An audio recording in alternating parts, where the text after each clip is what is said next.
World Hepatitis Day po ngayong July 28 at isang Filipino doctor sa Ontario ang nagtutulak para mapalaganap ang impormasyon kaugnay sa sakit na ito sa mga Pilipino dito sa Canada. Jaundice? O ang paninilaw ng mata? O di kaya'y bago pa man sumakit o sumama ang iyong pakiramdam, ay maaaring Isa lamang ito sa mga social media posts ni Dr. Diane de Guzman, isa sa mga doktor na nagvo-volunteer sa Katie, isang organisasyong nagpapalaganap ng impormasyon kaugnay sa HIV at hepatitis C sa Canada. Hepatitis kasi is inflammation or pamamaga ng liver, and it's usually caused by different things.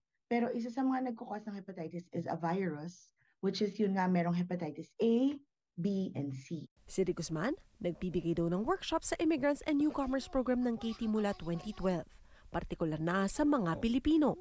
Merong mga projects dito targeting yung communities na mga tinatawag nating foreign-born na galing doon sa mga communities na most likely mas mataas yung chances of infection ng hepatitis.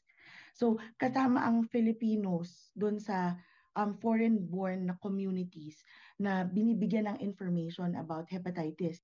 Ayon kay de Guzman, kahit may bakuna, pinakalaganap ang hepatitis B sa Canada.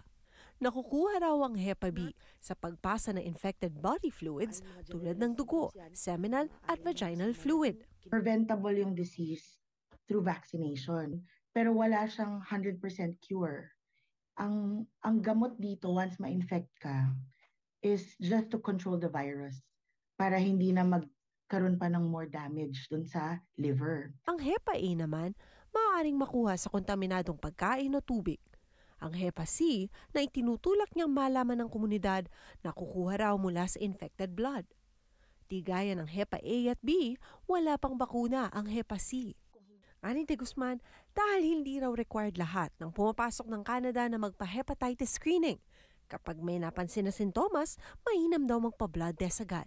Anya, kahit daw may bakuna sa Hepa A at B, hindi pa rin daw ligtas sa hepatitis C.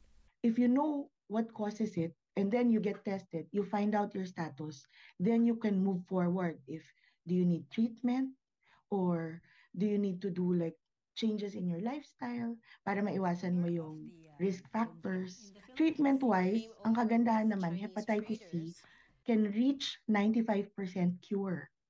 Like from as little as 4 to 12 weeks ng treatment. Which is ngayon, dami ng mga mas bagong treatment, lesser ang side effects, tapos mas yung iba mga oral na, like mga tabletas na.